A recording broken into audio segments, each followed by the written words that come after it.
नमस्कार साथियों, Agastya NEET classes की तरफ से सभी का स्वागत। आज हम लोग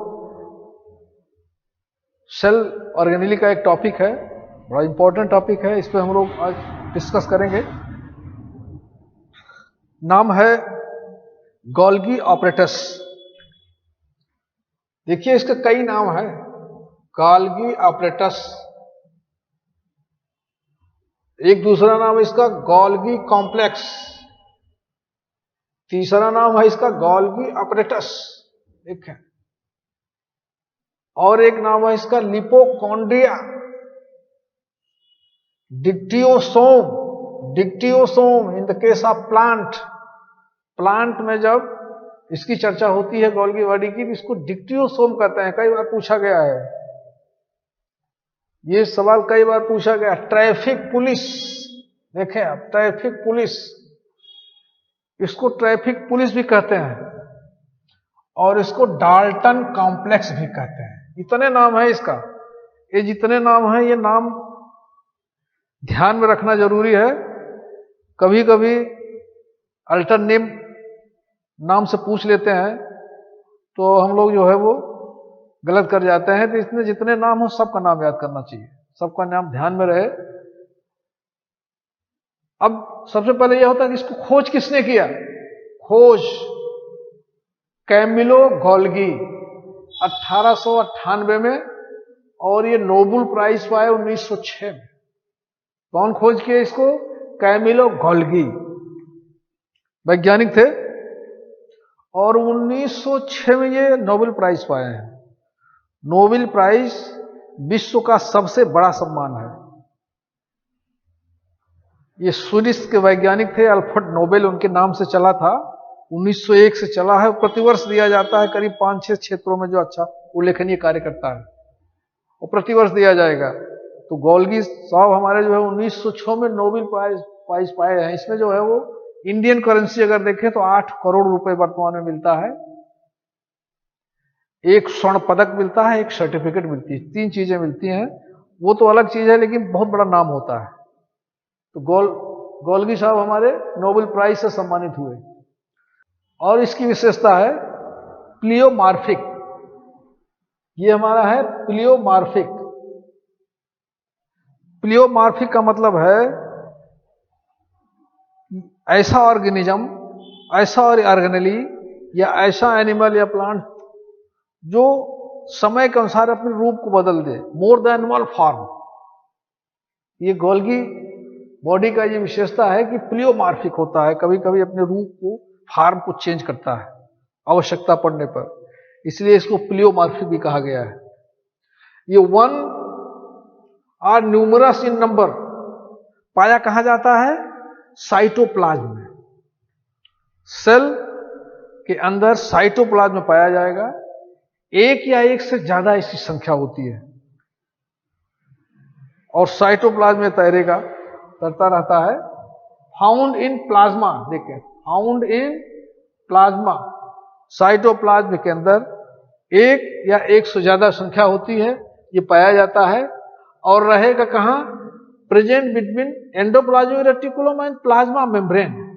एंडोप्लाज्मिक रेटिकुलम न्यूक्लियर मेम्ब्रेन से स्टार्ट होता है, फोल्ड होकर के पूरा बनता है, पूरे साइटोप्लाज्म में फैलता है।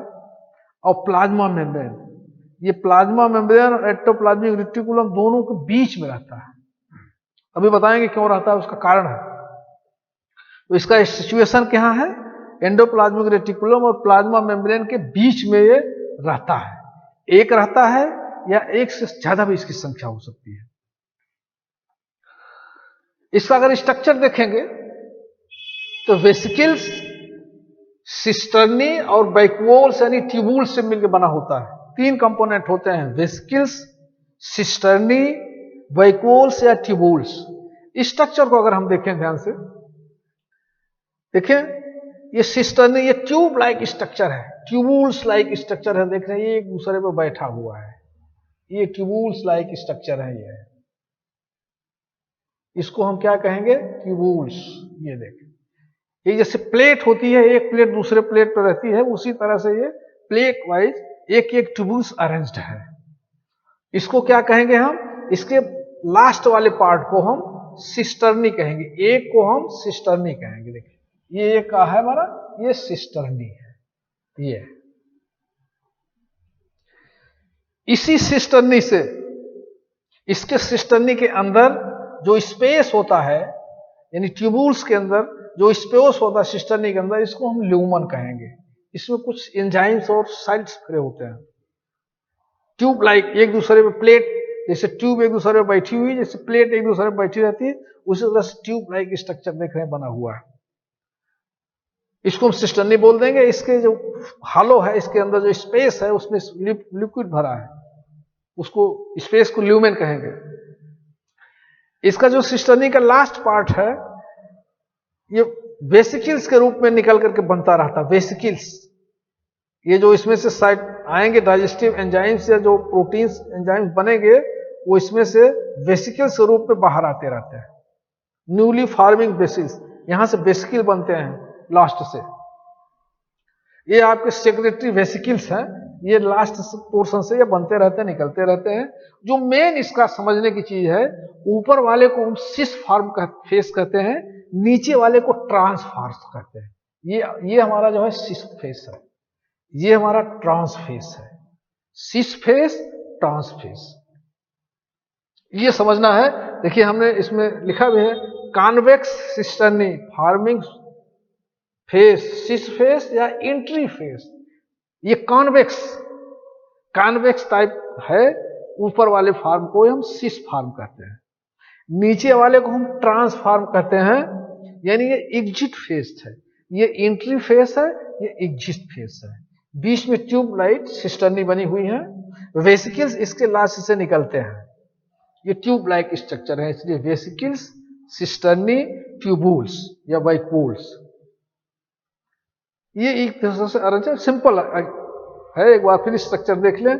सिस फॉर्म ऊपर वाले को, ट्रांसफॉर्म नीचे वाले को। सिस फॉर्म एंडोप्लाज्मिक रेटिकुलम की तरफ होता है, न्यूक्लियस की तरफ होता है। ट्रांसफॉर्म प्लाज्मा मेम्ब्रेन की तरफ होता है। ये कॉन्वेक्स साइड है और ये कॉनकेव साइड है। सिस और ट्रांस दो फॉर्म है।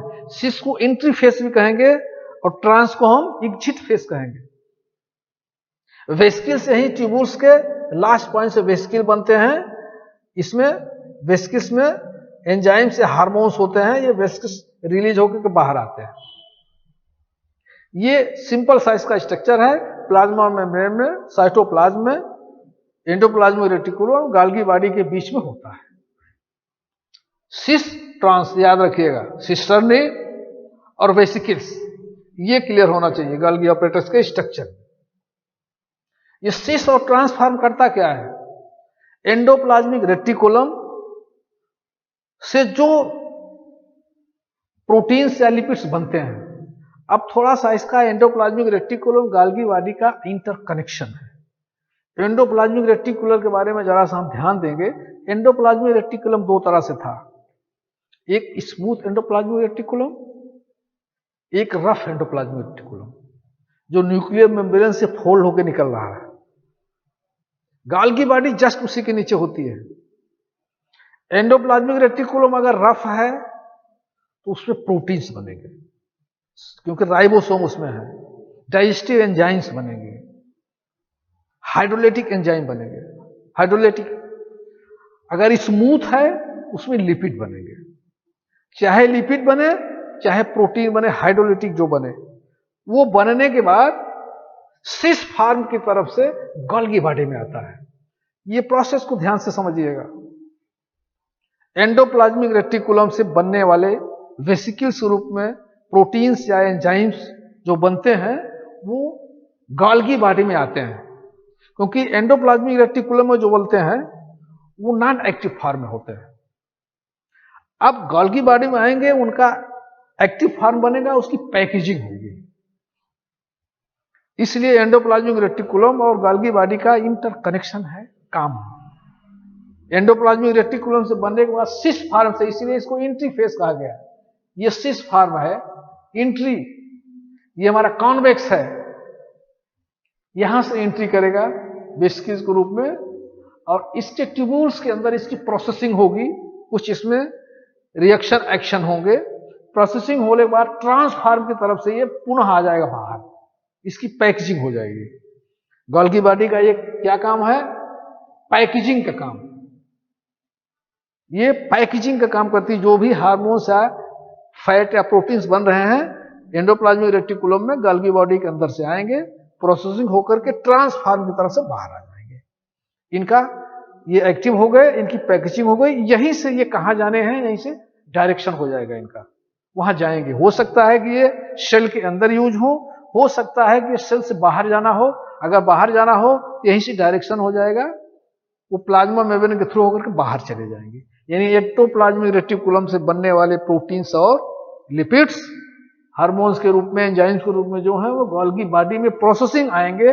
प्रोसेसिंग के थ्रू उनकी पैकेजिंग होगी और उनका डायरेक्शन होगा जहां जाना होगा, इधर वो सेल के अंदर और सेल के बाहर। इसीलिए फंक्शन को अगर हम देखेंगे तो इसका काम है पैकेजिंग। पैकेजिंग होती है इसमें, इसीलिए इसको क्या कहा गया? ट्रैफिक पुलिस, इसीलिए नाम इसका रखा गया। ट्रैफिक पुलिस का काम क्या है? लोग आते हैं, उनको रोक कर चेक करती है, डायरेक्शन देती है। उसी तरह से एंडोप्लाज्मिक रेटिकुलम या लाइसोसोम या रफ एंडोप्लाज्मिक रेटिकुलम से जो भी प्रोटीन्स और फैट बन रहे हैं वो यहां करके पैकेजिंग होगी, उसका डायरेक्शन होगा। इसका मेन काम है पैकेजिंग और करना। ट्रैफिक पुलिस का काम हमने बता दिया कि ट्रैफिक पुलिस की तरह काम करते हैं। तो इसका काम जो है पैकेजिंग का काम है। एंडोप्लाज्मिक रेटिकुलम से स्मूथ या रफ एंडोप्लाज्मिक रेटिकुलम से जो भी प्रोटीन या लिपिड बन के आएंगे, इसमें प्रोसेसिंग होगी और पैकेजिंग होगी। उसके बाद ये सेल के अंदर, सेल के बाहर जाएंगे। इसीलिए इसको कहा गया है कि ये पहला काम इसका पैकेजिंग का है। दूसरा काम इसका ट्रैफिक पुलिस का है। ट्रैफिक पुलिस का क्या काम करती है? रोकती है, चेक करती है, डायरेक्शन करती है। उसी तरह से जो भी इसमें वेसिकल्स के रूप में एंजाइम्स या लिपिड्स आएंगे, वो यहाँ पर प्रोसेसिंग होगी, वो एक्टिव फॉर्म में होगा। उसके बाद ये डायरेक्शन होगा कहां जाएंगे। एक तीसरा काम है बड़ा इंपॉर्टेंट इसका, हार्मोन्स, प्रोडक्शन ऑफ हार्मोन्स। यहां पे गोल्गी बॉडी में कुछ इंपॉर्टेंट हार्मोन्स, स्टेरॉइड हार्मोन्स बनते हैं। वो हार्मोन का प्रोडक्शन का काम भी गोल्गी बॉडी का है। एक चौथा काम इंपॉर्टेंट है, formation of acrosome in spermatogenesis. जब स्पर्मेटोजेनेसिस होती है, स्पर्मेटोसाइट्स में मियोसिस होगी, स्पर्म बनेंगे, स्पर्म के आगे वाले पोर्शन में एक्रोसोम बनता है। वो ये बनाता है, एक्रोसोम में एक एंजाइम होता है, जब ओवम में जाएगा तो वो एंजाइम रिलीज होकर के ओवम की वॉल को डिसइंटीग्रेट करता है, जिससे न्यूक्लियस अंदर जाता है, फ्यूज होता है। तो एक्रोसोम का मेन रोल है, उसको, उसकी वॉल को डिसॉल्व कर देता है, जिससे न्यूक्लियस, स्पर्म के अंदर का न्यूक्लियस अंदर चला जाता है।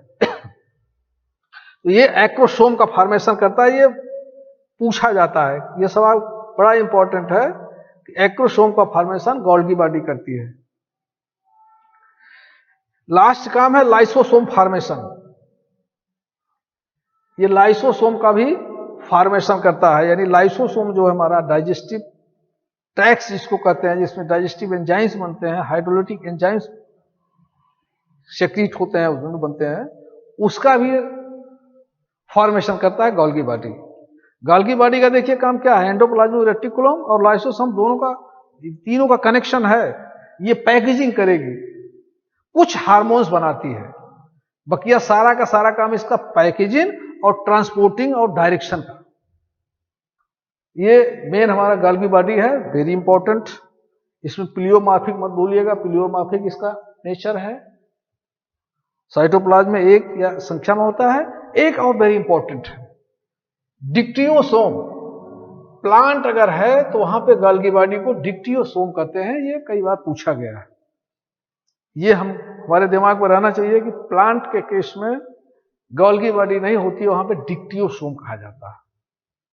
This is all about Golgi body या गोल्गी ऑपरेटर्स या ट्रैफिक पुलिस या डिक्टियोसोम। आई होप कि आप समझ गए होंगे। एक दो बार और इस वीडियो को देखेंगे, घुमा के किताब पढ़ेंगे तो क्लियर हो जाएगा।